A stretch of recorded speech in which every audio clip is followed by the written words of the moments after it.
Assalamualaikum warahmatullahi wabarakatuh. Alhamdulillah hamdan katsiran thayyiban mubarakan fi mubarakan alaihi kama yuhibbu rabbuna wa yardah.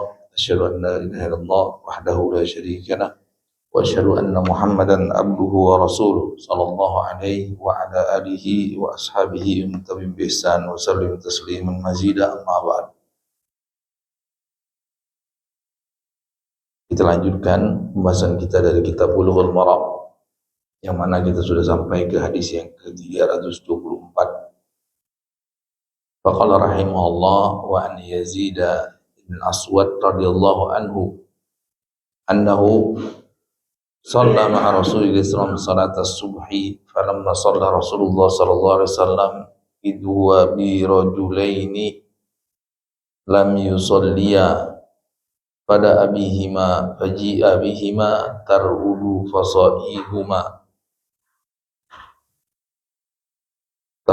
faraisuhuma faqala lahuma ma mana'akuma an tusalliya ma'ana qala qad sallayna fi rihalina qala fala taf'ala idza sallaituma fi rihalikuma thumma adraktuma al-imama walam yusalli fasalliya ma'ahu fa innaha laguma nafilatun.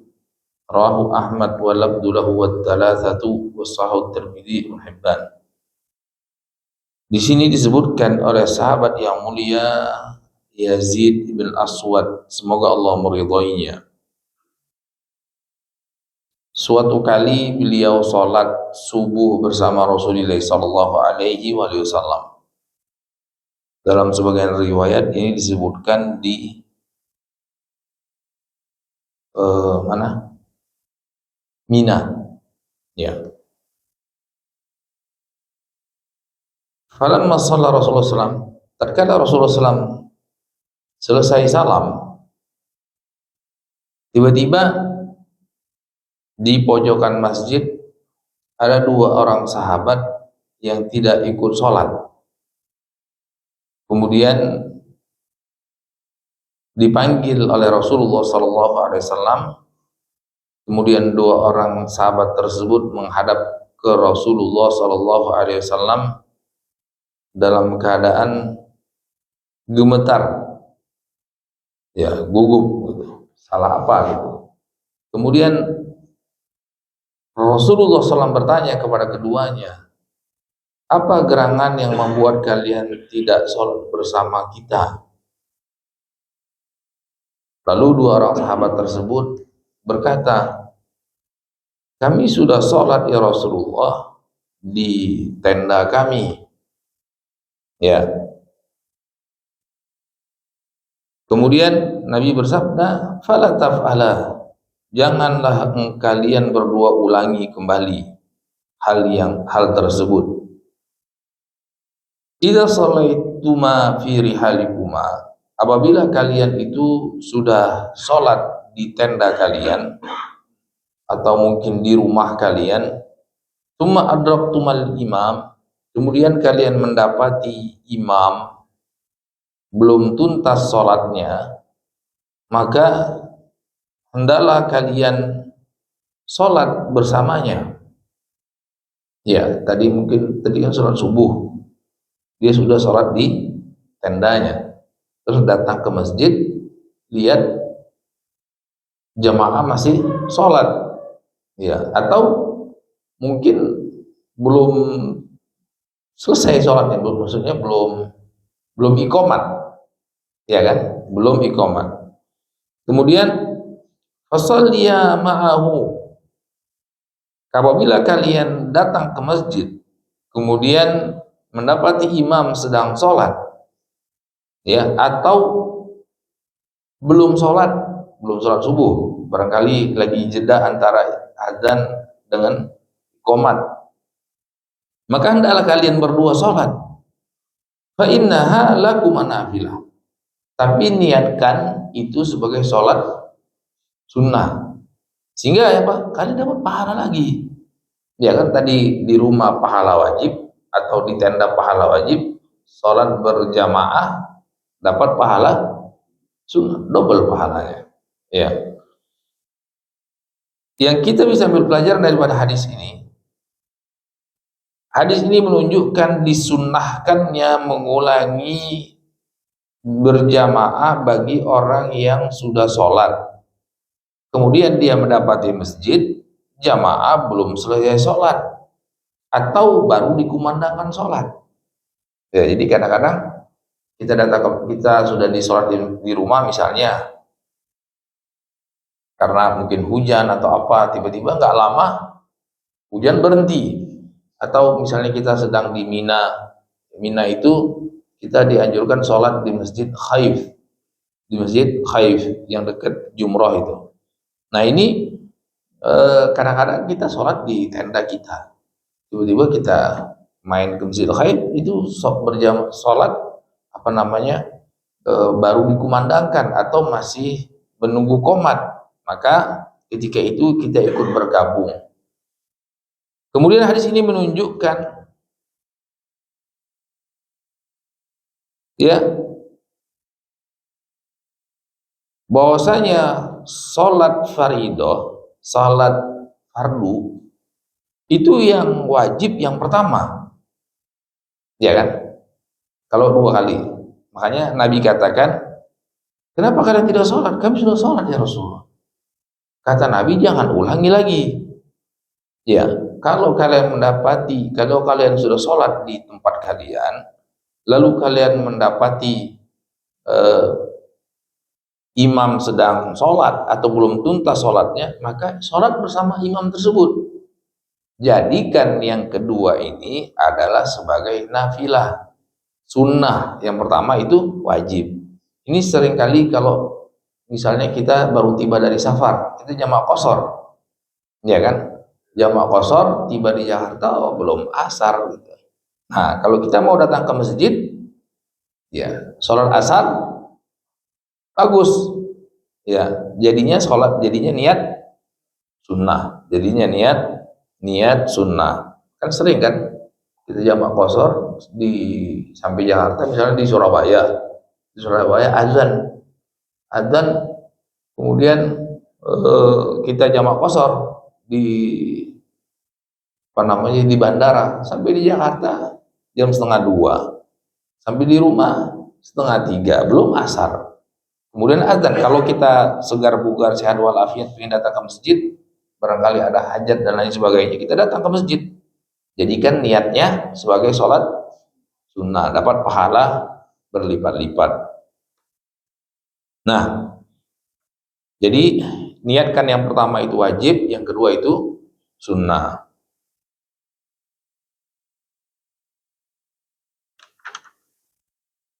Sama seperti kejadian sahabat Mu'ad. Kalau sahabat Mu'ad kebalik.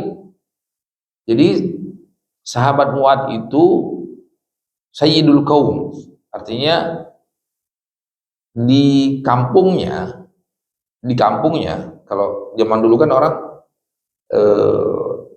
sekarang kan sudah heterogen. Kalau dulu ya misalnya suku ini diam di sini, suku Aus diamnya di sini, suku Khazraj diam di sini. Nah ini Mu'ad bin Jabal itu di sukunya, di kampungnya itu dia ulamanya. Nah beliau ini selalu mendampingi Rasulullah SAW siang malam, sehingga apa? Pas sholat isya beliau ikut sholat berjamaah bersama Rasulullah SAW. Nah pulang ke kampungnya, ke daerahnya, wilayahnya, itu dia sholat isya lagi, dia jadi imam, karena orang yang di kampungnya nggak rela untuk menjadi imam kecuali dia. Berarti kan 2 kali. Yang mana yang wajib? Yang wajib pas bersama Rasulullah, pas jadi pas jadi imam di kampungnya, dia kan sudah sholat isya tadi, dia niatkan sebagai sunnah, ya. Kemudian makmumnya niatkan wajib, kan sholat isya belum. Nah, itu bisa. Jadi kalau hadis yang kita jumpai sekarang itu orang sholat sunnah di belakang orang sholat wajib, ya kan beda kan niatnya. Dia sunnah, Rasulullah wajib. Nah kalau Mu'ad tadi dia sunnah, makmumnya wajib, itu tidak ada masalah. Jadi perbedaan niat itu tidak mempengaruhi keabsahan sholat. Ya, yang penting gerakannya sama. Kita takbiratul ihram, makmum takbiratul ihram. Ya, imam takbiratul ihram, makmum takbiratul ihram. Imam ruku, makmum ruku, itu yang penting.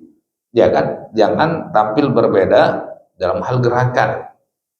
Walaupun boleh beda niat. Walaupun boleh beda niat.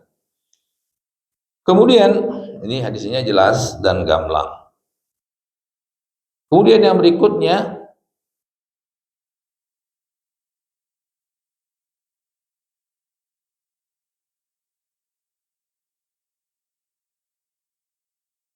di sini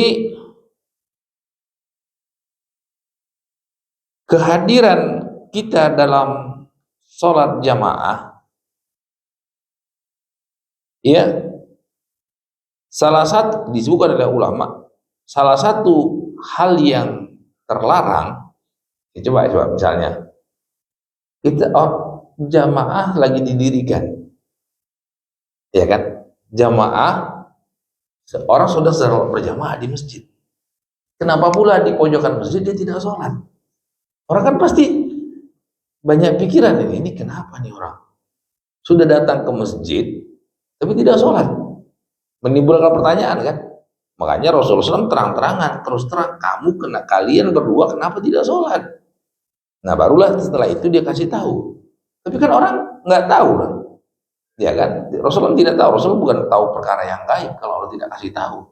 Nah yang seperti ini, jadi salah satu hikmahnya kenapa kita sholat itu tadi, untuk menutup pintu banyak pertanyaan dan suudzon. Artinya jangan membiarkan orang lain untuk suudzon, ya, untuk suudzon kepada kita. Dan itu termasuk prinsip, artinya termasuk prinsip perkara yang dijaga di dalam Islam. Ini bukan dalam rangka ria-riaan, bukan. Tapi apa? Tapi untuk menutup celah pintu fitnah. Jangan membiarkan orang lain berdosa gitu. Rasulullah SAW bersabda, la tu'ini syaitan al-akhi. Jangan kalian itu berkontribusi, ya, bekerja sama dengan setan untuk menjerumuskan saudaramu, kata Rasulullah SAW. Jadi jangan kita biarkan saudara kita untuk suudzon kepada kita. Nah ketika itu kita berkontribusi, berpartisipasi, bertawun dengan setan, membuat dia berdosa, ya kan? Nah ini dalam banyak perkara dalam Islam itu diperhatikan, ya. Sama seperti misalnya pernah kejadian Rasulullah SAW bersama Sofia, ya, bersama Sofia ketika sedang i'tikaf, kan kelihatan siluet gelap seorang perempuan dan itu laki-laki. Lalu ada dua orang sahabat, ya kan? Ini ngelihat kok Rasulullah sama perempuan, tempat gelap-gelap. Nah, ya kan? Nah ini jangan sampai kepikiran setan-setannya ini nabi palsu ini. Kok berdua-duaan dengan perempuan? Apa kata Nabi? Ala rislikuma inha zaujati Sofia. Kata Rasulullah SAW, ini Sofia, istriku, ya kan? Jangan sampai setan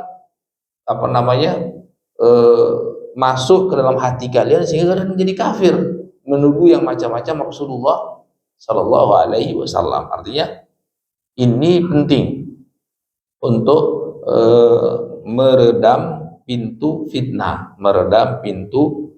Maka di sini Rasulullah SAW tanya secara langsung, dan hal tersebut itu bukan ria, ya, niatnya beda kan. Niat kalau ria kan pingin dipuji, pingin dilihat, pingin dibilang orang soleh, tapi ini niatnya beda. Niatnya untuk meredam pintu fitnah agar jangan sampai orang kira kita berbuat yang tidak gitu. Seperti tadi sahabat kan, Rasulullah tanya, jangan sampai nanti sahabat yang lain menuduh ini orang gimana, ini munafik nih pasti, ya kan? Salah satu ciri-ciri munafik kan tidak mau salat berjamaah, Oh, dia sudah sampai ke masjid, dia tidak mau sholat, munafik ini. Nah, Rasulullah SAW ingin meredam pintu fitnah tersebut. Rasulullah tanya, kenapa? Oh, kejadiannya seperti ini ya Rasulullah. Ya kan? Seperti itu. Yang berikutnya,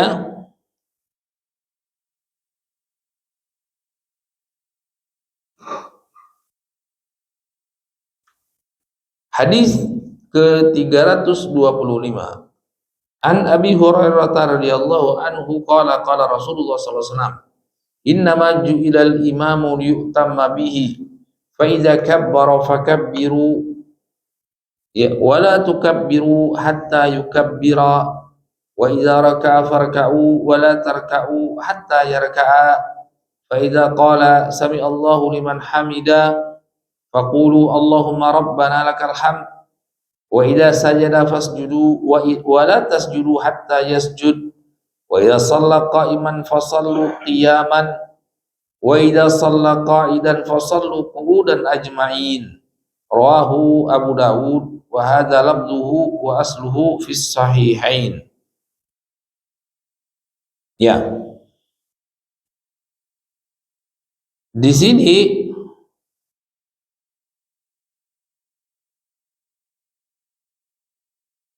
Imam Ibn Hajar menukil sebuah hadis yang diriwayatkan oleh Imam Abu Daud dan yang lainnya. Asal hadisnya itu di Sahih Bukhari dan Sahih Muslim.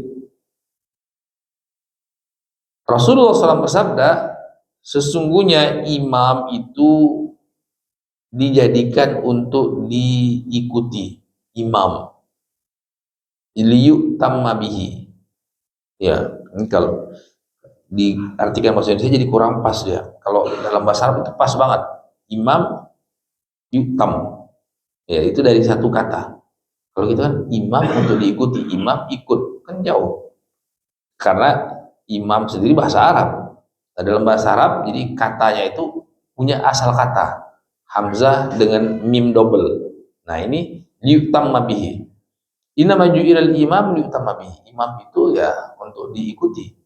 Ya, untuk diikuti.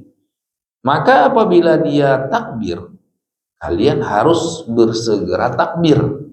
Nah, jadi di sini Nabi kalau di dalam bahasa Arab itu ada namanya huruf atop.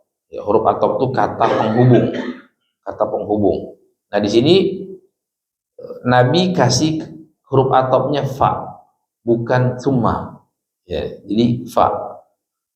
Fa itu faedahnya bahwasanya apa yang terjadi setelahnya, apa yang kata yang setelahnya itu kata yang disebutkan setelahnya, perbuatan yang disebutkan setelahnya itu terjadi setelah yang sebelumnya, tapi tanpa jeda.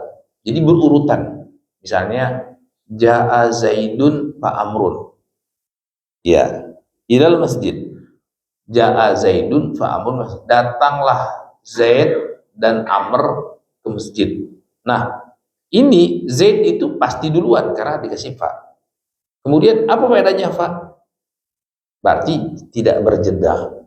Tapi kalau dalam bahasa Arab Ja'a Zaidun tsumma Amrun, datang Zaid kemudian Amr, maka itu ada jedanya. Jedanya sama-sama datang ke masjid tapi mungkin jedanya 2 jam 3 jam gitu. Nah, tapi kalau pakai waw Ja'a Zaidun wa Amrun, nah ini bebas, bisa jadi Zaid duluan atau Amr duluan, bisa jadi pakai jeda, bisa jadi nggak pakai jeda. Nah, ini indahnya bahasa Arab. Nah, Rasulullah SAW kasih di sini fa. Berarti apa? Jadi kalau imam takbir, maka berikutnya kalian harus bersegera takbir. Makanya harus ada kata bersegera. Ya, bersegera. Artinya apa? Jangan takbir sebelum imam. Atau jangan takbir berbarengan. Atau jangan takbir lambat-lambat. Ya. Wala tukabbiru hatta yukabbiru. Janganlah kalian takbir sebelum imam takbir. Apabila imam ruku, maka hendaklah kalian ruku setelahnya. Bersegera. Jangan berbarengan. Jangan sebelumnya, apalagi sebelumnya. Jangan pula dilambat-lambatkan. Janganlah kalian ruku sampai imam ruku. Tidak boleh mendahului imam. Ya, dan makruh hukumnya berbarengan. Apabila imam mengucapkan sami Allah man hamidah, maka ucapkan Allahumma rabbana lakal hamd. Ya, di sini ulama berbeda paham. Apakah makmum juga mengucapkan sami Allah man hamidah juga, atau cukup rabbana lakal hamd? Ada dua pendapat di antara ulama. Wa idza sajada fasjudu. Ya, kalau tadi kan kalau imam takbir kita takbir. Ya. Dan seterusnya. Imam baca Al-Fatihah kita baca Al-Fatihah. Kemudian apabila imam sujud, maka bersegeralah kalian sujud. Ya. Tidak boleh mendahului imam sujud, tidak boleh lambat-lambat, dan dimakruhkan berbarengan. Karena fa itu artinya setelah, jangan berbarengan. Ya, jangan pula dilambat-lambatkan. Ya, jadi jangan berbarengan, apalagi mendahului, dan jangan pula dilambat-lambatkan. Jadi setelah imam, tapi tidak dikasih jeda yang panjang. Apabila imam sujud, maka hendaklah kalian sujud. Jangan pula kalian sujud sampai imam sujud. Apabila imam sholat sambil berdiri, sholatlah kalian sambil berdiri. Apabila imam sholat duduk, maka sholatlah kalian sambil duduk. Ya. Nah, yang kita bisa ambil pelajaran daripada hadis ini, yang pertama, wajibnya mengikuti imam, karena imam itu sebagai panutan yang untuk diikuti di dalam gerakan sholat. Ya, dalam gerakan sholat. Nah, tadi hadis yang sebelumnya kita bisa paham, kecuali niat. Kalau niat boleh beda. Artinya sunnah di belakang wajib, wajib belakang sunnah tidak masalah. Apalagi wajib di belakang wajib. Walaupun satu duhur, satu asar. Bisa nggak? Bisa. Misalnya pas safar gitu. Satu dia niatnya zuhur, dia nggak tahu kalau itu sholat duhur, dia pikir asar. Karena dia jamaah akhir, dia ikut, boleh nggak? Ya boleh. Kalau sunnah di belakang wajib aja boleh, apalagi wajib di belakang wajib gitu. Jadi kalau ikhtilafun niyah itu la yadur, kata ulama, perbedaan niat itu tidak masalah. Jadi nggak perlu gini-gini gitu. Allahu Akbar, kadang-kadang kita ikut di belakangnya, tiba-tiba imamnya gini-gini. Maksudnya jangan karena sholat duhur, itu sholat asar. Nah, itu nggak perlu seperti itu. Atau mungkin dia sholat sunnah, itu sholat wajib, dia segini, nggak usah, nggak apa-apa. Kan tidak ada masalah. Tidak ada masalah perbedaan niat. Ya, itu pentingnya ilmu kan. Dia pikir tidak sah, padahal sah. Ini dalilnya banyak sekali. Pernah dicontohkan oleh Rasulullah SAW. Kemudian yang berikutnya,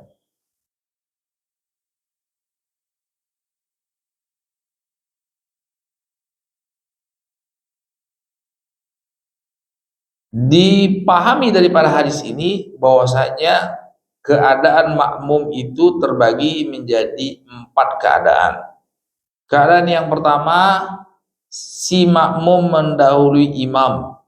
Maka ini sepakat para ulama, dia haram. Ya, haram. Dosa besar. Dosa besar. Iya, ini sebenarnya agak heran. Kenapa dia mendahului imam? Kadang-kadang kan ada orang terlalu semangat atau nggak ngerti juga. Dia imam belum sujud, dia sudah sujud. Ada itu kadang-kadang. Iya kan? Ini padahal emang dia mau salam sebelum imam gitu kan. Salamnya kan pasti nunggu imam. Kenapa dia mau ngebut betul? Ini ada, dan ini dosa besar. Dosa besar. Ancamannya keras ini hadisnya. Dosa besar. Kemudian apa hukum sholatnya? Nah, ulama berbeda paham. Sebagian ulama mengatakan batal sholatnya. Sebagian ulama mengatakan dosa ya, tapi sah. Artinya tidak batal. Dosa dia, tapi tidak batal.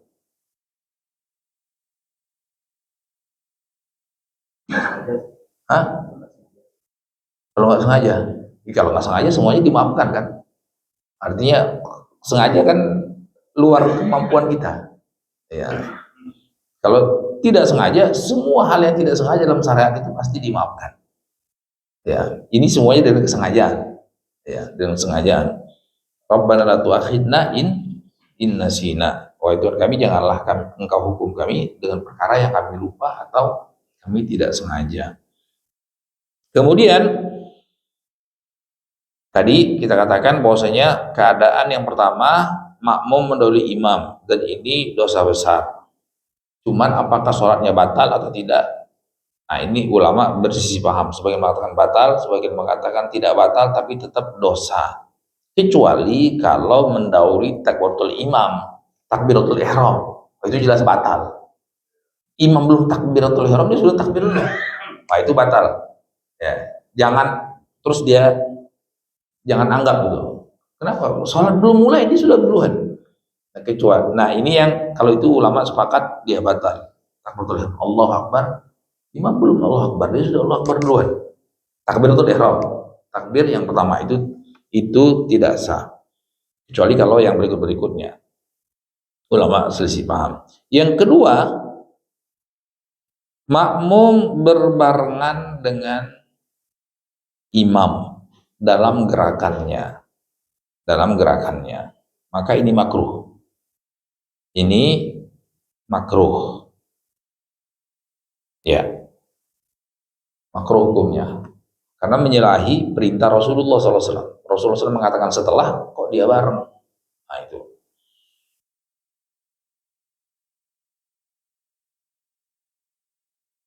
Yang ketiga,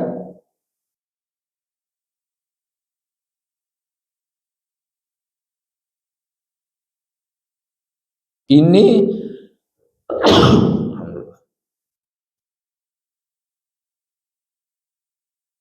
yang ketiga, makmum terlalu lambat.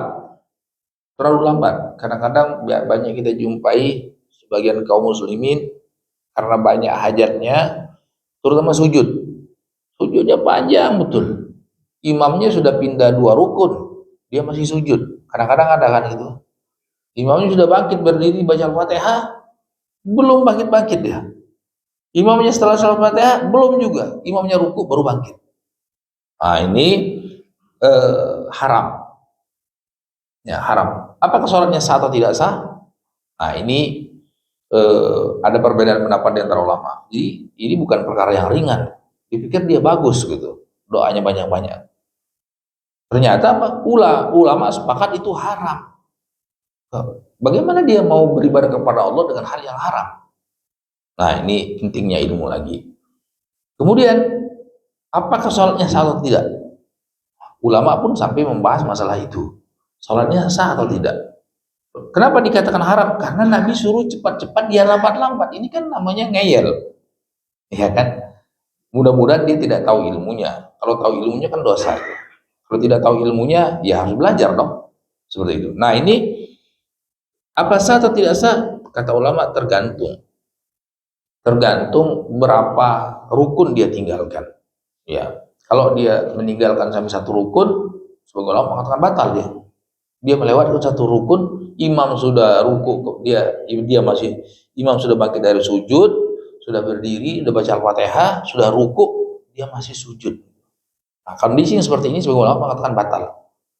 Ya, karena dia tidak niat sholat itu. Bagaimana dia sholat berjamaah kok tidak berjamaah? Berjamaah itu selaras.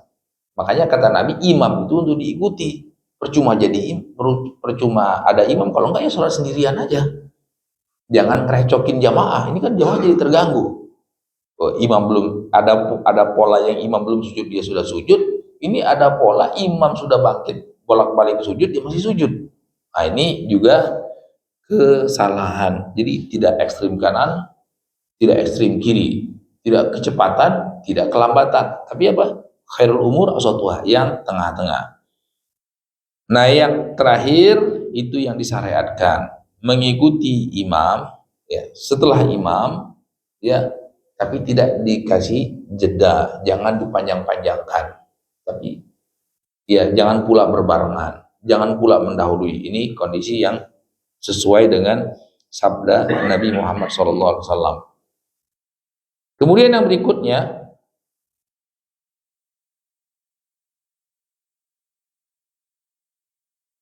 bahwasanya yang disyariatkan ya, apabila imam itu sholat sambil duduk karena uzur, ya kan, karena tidak boleh sholat sambil duduk kalau tidak ada uzur, ya, kecuali sholat sunnah. Ini kan sholat berjamaah, sholat wajib berarti kan. Nah ini apabila imam itu sholat, imam rawatib itu sholat mungkin karena uzur sambil duduk, maka sebagai kesempurnaan mengikuti imam, kita juga sholat sambil duduk walaupun makmumnya tanpa uzur. Maka tadi Nabi sabda, fa idza shalla qa'iman fasallu qiyaman wa idza shalla qa'idan fasallu qu'udan ajma'in. Apabila imam salat berdiri, kalian berdiri. Apabila imam salat duduk, kalian juga harus duduk, gitu. Seperti itu.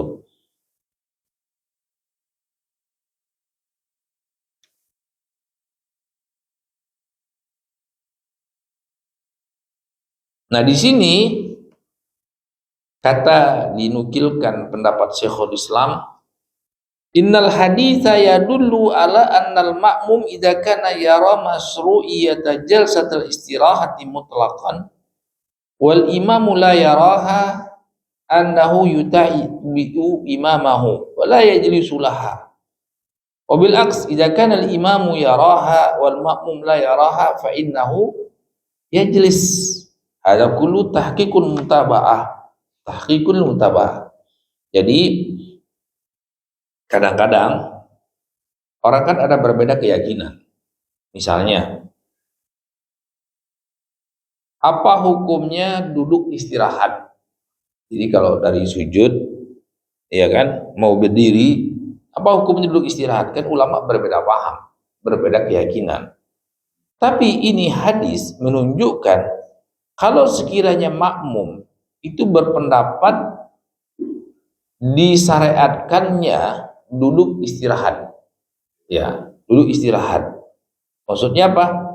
Duduk istirahat secara mutlak. Duduk istirahat secara, ulama itu ada yang berpendapat duduk istirahat itu disyariatkan secara mutlak. Ada alasan atau tidak ada alasan. Itu pendapat yang pertama. Pendapat yang kedua, duduk istirahat itu disyariatkan kalau ada alasan. Misalnya nggak kuat dia untuk langsung berdiri. Nah, ada ulama yang berpendapat mutlak. Mutlak itu tanpa alasan tetap duduk istirahat. Pendapat yang kedua, duduk istirahat disyariatkan kalau ada alasan, misalnya kondisi fisik ya, sudah melemah atau karena satu dan lain hal. Intinya tidak bisa langsung sanggup untuk langsung berdiri. Nah, dalam satu kasus makmum berkeyakinan disyariatkan duduk istirahat secara mutlak. Tadi alasan atau tidak ada alasan. Imam dia tidak mengatakan disyariatkan kecuali kalau ada alasan. Ya, maka makmum jangan duduk istirahat. Kenapa? Karena Nabi memerintahkan untuk mengikuti. Paham ya? Nah, dan jangan ikut duduk dia. Kecuali kalau ada alasan. Nah, seperti itu. Demikian juga sebaliknya. Kalau sekiranya imam berpandangan disyariatkan untuk duduk istirahat secara mutlak, ya, sementara makmum tidak berpendapat seperti itu, tidak disyariatkan untuk duduk istirahat secara mutlak, maka makmum ikut imam. Dia ikut apa? Duduk.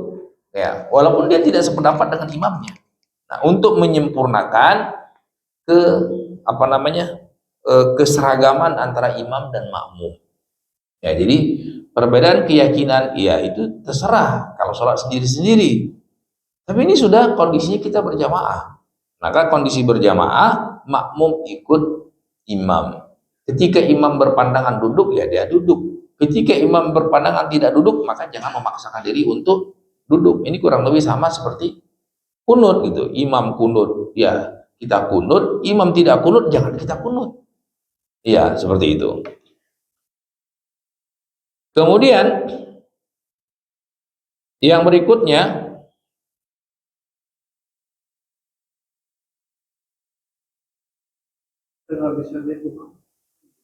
kalau itu kan sudah luar kemampuan kita. Artinya ini yang sekiranya kita tahu. Kalau kita sudah nggak tahu, ya nggak perlu kita cari tahu gitu. Seperti itu. Jadi kalau kita tahu, terutama yang di belakang imam persis, atau mungkin kita sudah tahu kebiasaannya, ya kan, kita misalnya imam rotib kan kita bisa tahu biasanya seperti apa, itu biasanya kita sudah tahu. Kecuali imam yang bukan rotib, ya imam apa istilahnya dadakan gitu. Kok imamnya nggak datang, pasti dadakan itu, dorong-dorongan tuh gitu. Nah kalau sudah seperti itu, ya kita kan nggak tahu. Tapi kalau imam rotib biasanya dia punya kebiasaan A, B, C, kita tahu. Apalagi kalau kita sholat persis di belakangnya. Ya.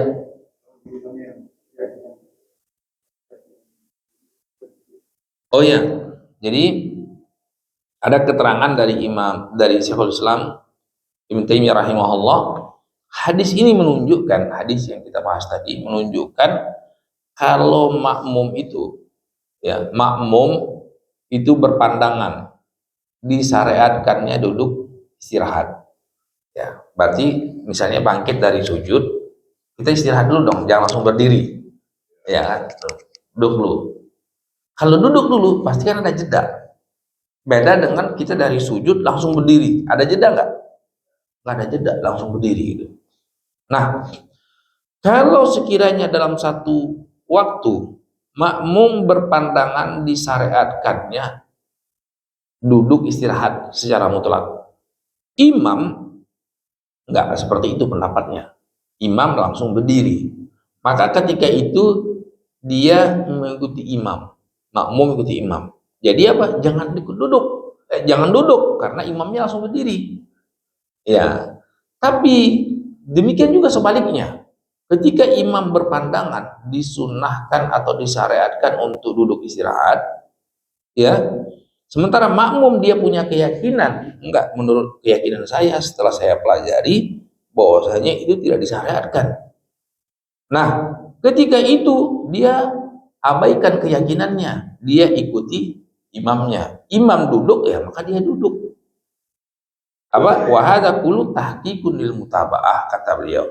Ini sebagai perwujudan realisasi dari bentuk mengikuti imam dalam gerakannya gitu.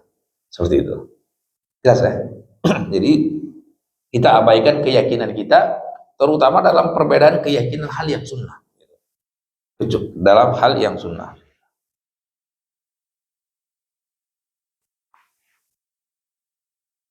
Ya.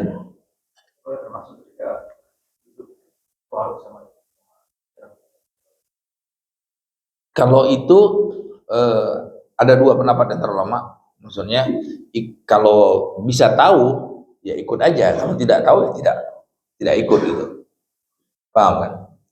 Artinya kalau kita tahu kan sama seperti tadi. Kalau seandainya kita tahu ya kita ikut, kalau nggak tahu nggak ikut. Seperti itu. Ya, untuk kesempurnaan mengikuti itu. Innama ju'ilal imam liyutamma bihi. Tapi tidak seperti kewajiban mengikuti gerakan yang bisa memunculkan keterlambatan atau keduluan. Paham nggak? Artinya kenapa dikasih contoh dari perkataan Syekhul Islam itu kaitannya dengan duduk istirahat atau nggak duduk istirahat? Karena kalau kita tidak duduk istirahat, kita pasti lebih cepat. Paham kan? Kalau kita duduk istirahat, pasti kan ada jeda waktu. Nah, sementara mengikuti imam ini supaya jangan terlambat-lambat gitu loh. Itu lebih ditekankan dibandingkan Misalnya kita duduk, itu kan nggak berpengaruh antara waktu cepat atau lambat gitu, cuman posisi saja. Nah, jadinya artinya tidak terlalu ditekankan seperti pembahasan secara spesifik duduk istirahat. Jelas ya?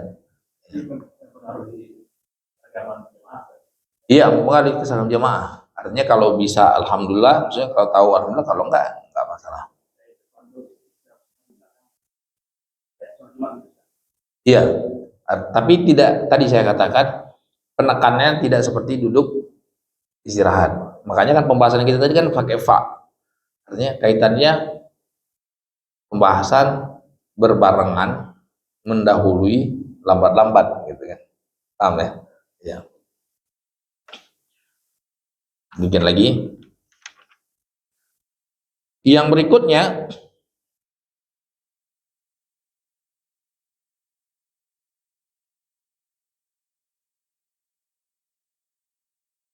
di sini disebutkan bahwasanya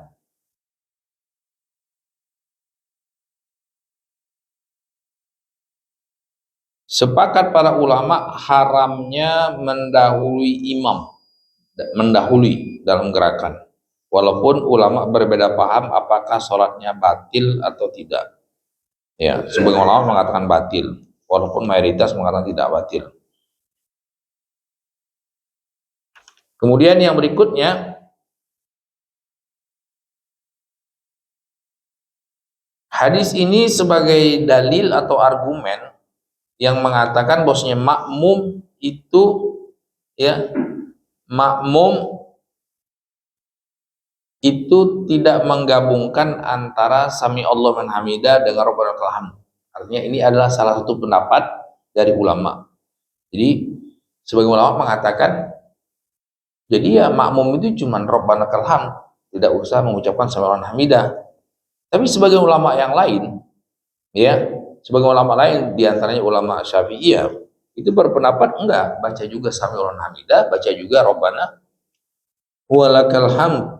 Ya, sebagaimana Rasulullah SAW apabila bangkit mengucapkan sami'an hamidah Rabbana walakal hamd, dan Nabi mengatakan shollu kama ra'aitumuni usolli, salatlah kalian sebagaimana aku salat. Nabi baca sami'an hamidah, ya, maka makmum juga baca sami'an hamidah. Imam baca Rabbana lakal hamd, makmum juga Rabbana lakal hamd. Kan Nabi tidak bilang, ya, menurut pendapat Syafi'iyah, Nabi kan enggak bilang jangan baca sami'an hamidah, enggak.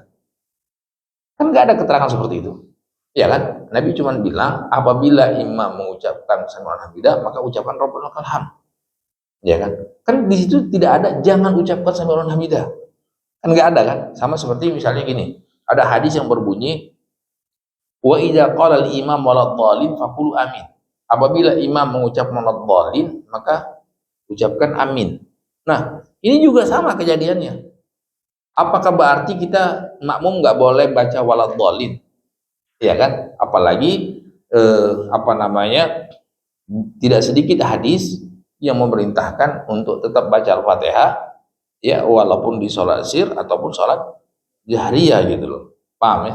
Seperti itu. Intinya di sini ada perbedaan pendapat di antara ulama apakah tetap baca sami'an hamidah atau cukup mengucapkan Rabbana walakal hamd.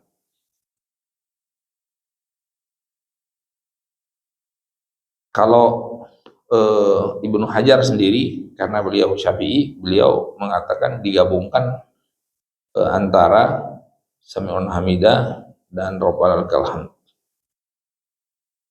Jadi sami'un hamidah itu kapan dibaca? Ketika bangkit dari ruku, ya. Adapun Rabbana lakal hamd ketika sudah berdiri. Ya, jadi salah satu kesalahan imam atau salah satu kesalahan orang yang sholat sami'ul hamidah itu pas berdiri, itu salah. Jadi sami'ul hamidah kapan dibaca? Ketika bangkit berbarengan. Nah, itu bukan sudah berdiri baru sami'ul hamidah, iya kan? Nah, itu masing-masing zikir itu ada tempatnya, jangan dipindah-pindah, digeser-geser. Jadi sama seperti ketika kita misalnya selesai sholat berdiri, sudah baca Al-Fatihah, sudah baca surat, Takbir untuk ruku, baca Allah Akbar kan? Jangan pas masih berdiri sudah Allah Akbar. Jangan sudah sampai ruku baru Allah Akbar. Kapan? Nah, makanya ada hadis mengatakan hina. Makanya dikatakan takbir, takbir apa? Intikal, takbir ketika berpindah gitu. Bukan sudah sampai, ya kan? Bukan belum gerak sudah takbir gitu loh. Nah, itu salah. Ya kan? Bahkan sebagian ulama ada yang ekstrim, itu tidak sah sholatnya. Nah, ini ada pula yang ekstrim. Nah, jadi kapan sami'un hamidah? Ketika imam mau bergerak, ketika kita mau bergerak. Nah, sami'un hamidah. Jangan sudah sampai posisi sempurna sami Allah menhamidah rabbana, enggak. Kalau sudah berdiri itu bacaannya lain. Rabbana walakal hamd. Kemudian sesuai dengan hadis ini. Mana tadi? Yang berikutnya,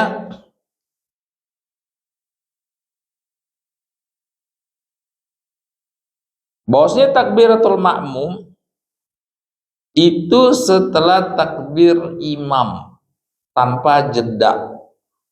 Apakah itu takbiratul ihram ataukah takbiratul intiqal?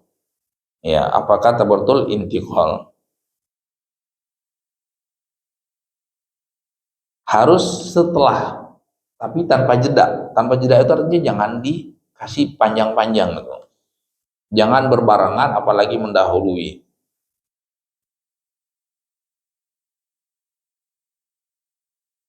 Terus yang kemudian yang berikutnya,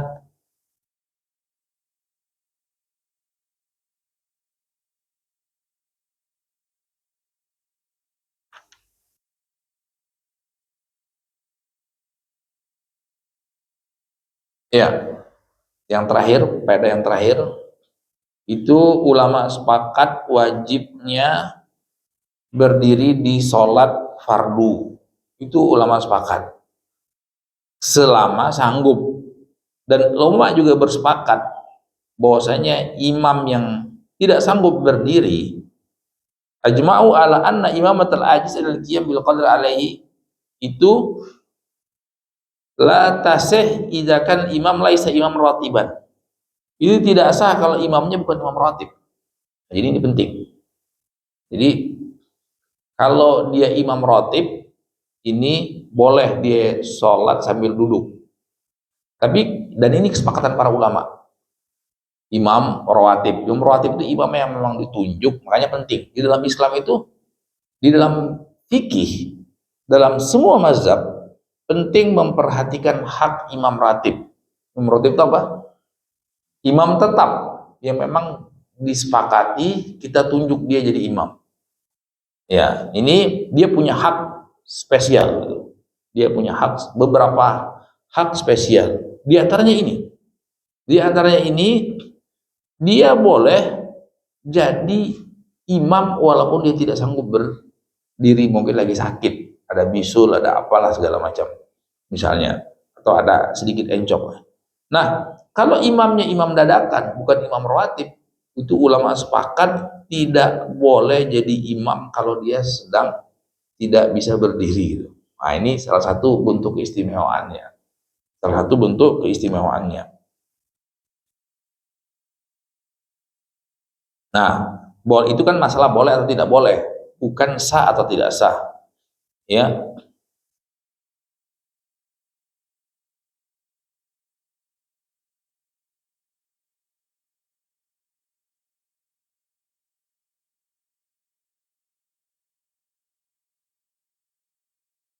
ya. Mungkin materinya kita cuma sampai sini. Barangkali ada pertanyaan, tahun tak.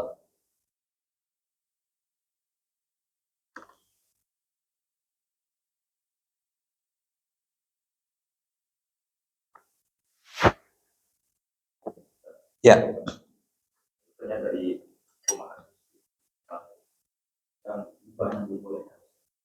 apa? Riba.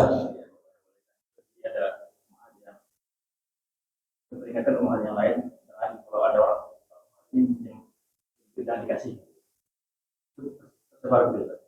Gibahnya itu ya paling gibahnya dibolehkan. Memperingati orang dan menjamin gitu. Kenapa? Alasannya apa? Mungkin kan setiap dia pinjam dia balikin gitu. Ya. Ada beberapa orang yang ini Ya, padahal dia sanggup untuk balikin. Ya, ya kalau seperti itu bukan ghibah namanya, artinya nusah, menasihati. Ya kan kita kan harus bicara apa adanya gitu. Maksudnya jangan sampai ada orang yang terjebak di kesalahan yang sama gitu. Sekali, dua kali, tiga kali. Tapi kalau semua orang sudah saling paham ini kalau pinjam uang tidak mau balikin padahal dia punya kesanggupan untuk membayar utang, maka itu bukan termasuk ghibah yang terlarang, itu nasihat namanya. Iya. Nasihat itu kan berbicara sesuai fakta untuk memberikan kemaslahatan. Ya, kalau ghibah itu kan nggak ada untung-untungnya, nggak ada, cuma cerita aib orang lain gitu, tapi tanpa tujuan kan. Ya, tapi ini kan kemaslahatan supaya si fulan, maksudnya ini ada orang mau pinjam, Bu, saya minta saran, ada si fulan mau pinjam ke saya, gimana? Oh, jangan deh gitu. Misalnya seperti itu. Tapi ini kan enggak yang jadi masalah. Enggak ada yang pinjam, enggak ada yang pinjam, cuma cerita semua. Nah, itu jadi masalah. Paham ya? Jadi enggak ada alasan dia untuk menceritakan aib tersebut. Dia cuma cerita aja. Itu suka nggak bayar utang, itu suka nggak bayar utang. Nah, ini enggak ada alasan kan? Tapi beda dengan orang datang ke kita. Dia tanya, Bos, si fulan itu mau pinjam uang ke saya. Kira-kira saran antum gimana? Pinjemin aja atau jangan. Nah, itu cukup di situ. Nggak usah setiap orang diceritain. Orang nih, boro-boro saya mau minjemin, saya juga mau minjem. Nih kenapa antum cerita-cerita gitu, paham ya? Jadi ghibah itu asalnya haram. Asalnya haram. Dibolehkan karena poin A, B, C. Dan di antara poin yang dibolehkan itu kalau ada orang minta nasihat, paham ya? Bukan dia ember kemana-mana, dia orang nggak butuh nasihat kok. Ngapain antum cerita? Anda juga nggak mau minjemin kok. Iya kan? Atau anda juga yang butuh minjem, antum ada uang nggak? Anda minjem nih sekarang, misalnya, paham ya? Jadi ada alasannya dia untuk cerita, bukan sekedar memuaskan batinnya untuk membongkar aib saudaranya. Padahal orang itu nggak butuh pemberitahuan seperti itu, gitu. Paham ya? Jelas? Ya. Ada lagi? Ya. Kalau dari dulu baru ancang-ancang, kan lihat belum ini dia udah siap-siap mau sujud gitu. Itu termasuk mendobring nggak itu kalau ngambil ancang-ancang gitu. Imam belum mau sujud. Oh iya. Tapi si Mamun ini udah ngambil ancang-ancang udah. Kita lihat beberapa orang. Iya. Ya artinya kan termasuk hal yang tidak diperbolehkan kan berbarengan. Ya, berbarengan aja nggak boleh, apalagi sudah kasih ancang-ancang gitu. Ya, berbarengan itu tidak boleh karena menyalahi hadis. Hadis itu perintahnya fakabbiru, farka'u, fasjudu. Artinya kalian segera lakukan setelah imam lakukan. Kalian segera takbir ketika imam takbir. Kalian segera ruku ketika imam ruku. Jadi segera ruku ketika imam sudah ruku. Artinya apa? Jangan berbarengan, apalagi mendahului atau lambat-lambat itu. Jadi harus setelah imam dan jangan dikasih jeda lama. Ya. Waktu takbir itu kalau banyak beberapa masa itu apa sebetulnya? Iya. Diri pun begitu gitu. Iya. Tidak boleh panjang-panjang, tidak boleh ekstrim kanan, tidak boleh ekstrim kiri, sedanglah. Allah ada harkatnya, ada 2 harkat udah cukup. Ya, mentok-mentok 4 deh gitu. Tapi kalau panjang banget, Allahu Akbar, orang sudah ruku semua. Ya kan? Atau Allahu Akbar berdiri, Orang sudah bangkit semua, dia masih, atau sebenarnya dia sudah duluan berdiri, kepanjangan. Nah, jadi sudah berdiri dia baru takbir. Padahal yang namanya takbiratul intiqal itu kan ketika perpindahan itu, makanya dikatakan intiqal. Ya, jadi takbir itu bukan ketika kita masih sujud atau bukan ketika kita sudah berdiri, tapi ketika antaranya itu. Dan jangan pula kepanjangan. Cukup Allahu Akbar, sudah cukup. Allahu Akbar, cukup. Allahu Akbar. Makanya ini dia yang membuat orang lain akhirnya mendahului imam seperti itu. Intinya apa? Tidak boleh berlebih-lebihan gitu. Melebihi batas kewajaran gitu. Seperti itu. Jelas? Ya. Ada lagi? Cukup? Kalau nggak ada, kita tutup dengan doa kafaratul majelis. Subhanakallah bihamdika asyhadu an la ilaha illa anta astaghfiruka wa atubu ilaik. Assalamualaikum warahmatullahi wabarakatuh.